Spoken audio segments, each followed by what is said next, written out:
মান আনাবা ইলাইয়া, যে সমস্ত বান্দা আমি রব্বুল আলামিনের দিকে রুজু হয়েছেন, দুনিয়াকে মহব্বত করে নাই, আমি রব্বুল আলামিনকে মহব্বত করেছে।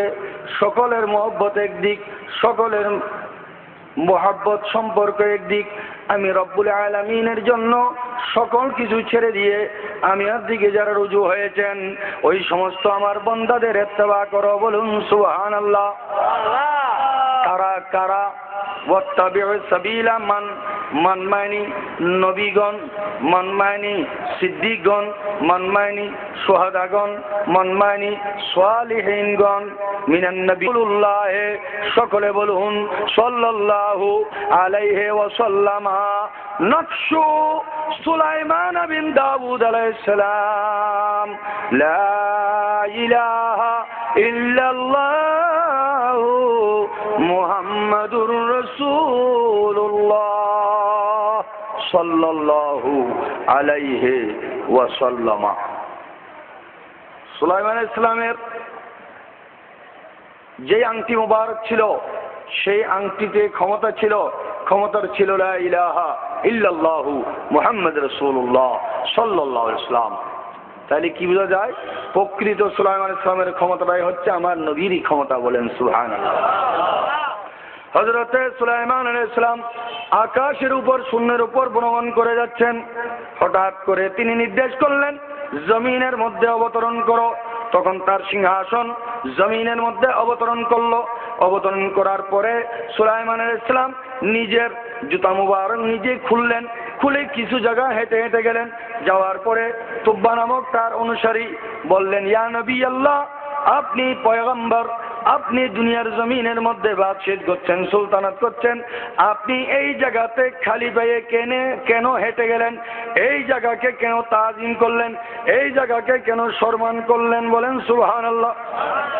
সুলাইমান আলাইহিস সালাম বললেন, রূহের জগতে যখন আসমান হয় নাই, যখন জমিন হয় নাই, যখন চাঁদ হয় নাই, যখন সূর্য হয় নাই, যখন পানি হয় নাই, যখন গাছ বৃক্ষ তরুলতা কোনো সৃষ্টি হয় নাই, ওই সময় আল্লাহ রুহের জগতে আমাদেরকে বলেছেন, হে রূহ, ইন আমানতুম বিহি, তোমরা যদি আমার নবীকে নবী হিসেবে স্বীকৃতি দাও, লাজালতুকুমুল আম্বিয়া, তোমাদেরকে নবী বানাবো।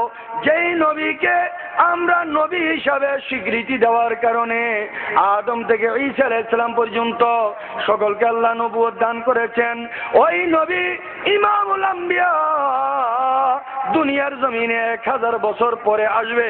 আসার পরে মক্কাতুল মুকাররমার মধ্যে অবস্থান করবে।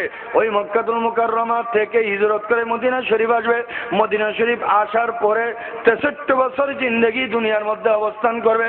63 বছর পরে এই জায়গাতে নবীজি ইমামুল আম্বিয়া, যাকে স্বীকৃতি দিয়ে নবুয়ত পেয়েছি, ওই নবীর রওজা হবে। নবীজির রওজা হবে 1000 বছর পরে। তিনি বলতেছেন, আমি নবী সুলাইমান আলাইহিস সালাম, আমাকে আল্লাহ জানাই দিয়েছেন এই জায়গাটা ইমামুল আম্বিয়ার রওজার জায়গা। যদি আমি সুলাইমান নবী হয়ে নবীর এই কবরের রওজার জায়গাকে যদি আমি সম্মান না করি, আমি সুলাইমান আলাইহিস সালামের সুলতানাত থাকবে না, রাজত্ব থাকবে না, নবুয়ত থাকবে না। নবুয়ত এবং রাজত্ব টিকিয়ে রাখার জন্য ওই রওজার জায়গাকে তাযীম করছি, বলেন সুবহানাল্লাহ।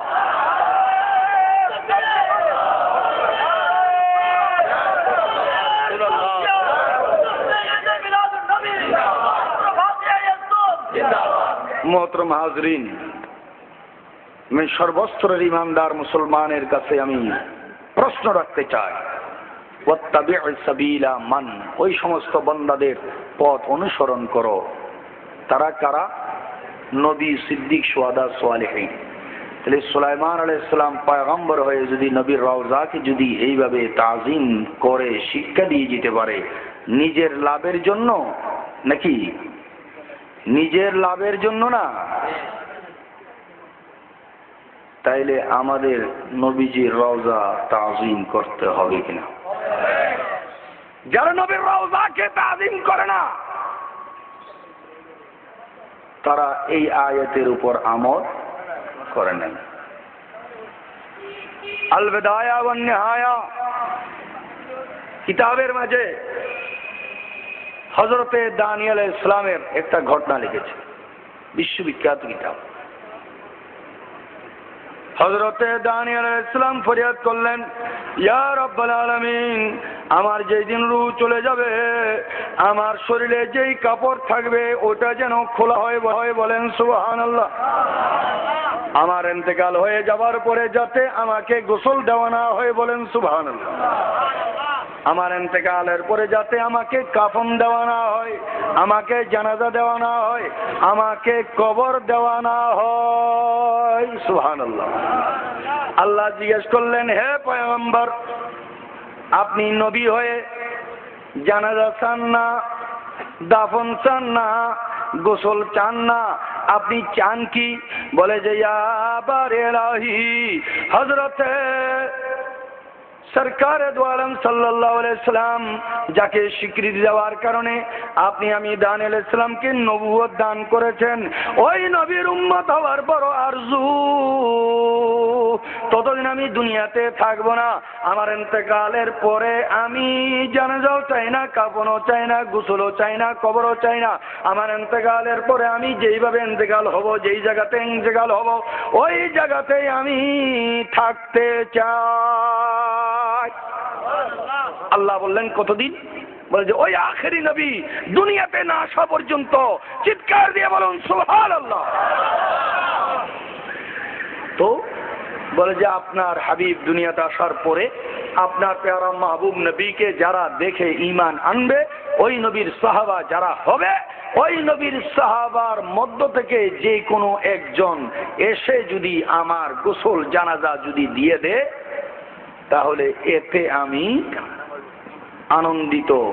আমি আপনার দরবারে চাই আপনার পেয়ারা মাহবুব নবীর সাহাবার মাধ্যমে যেন আমার গোসল এবং কাফন জানাজা যেন আমার নসিব হয়, বলেন সুবহানাল্লাহ। ওয়াত্তাবিউ সাবিলা মান, নবীদের পথ অনুসরণ করো।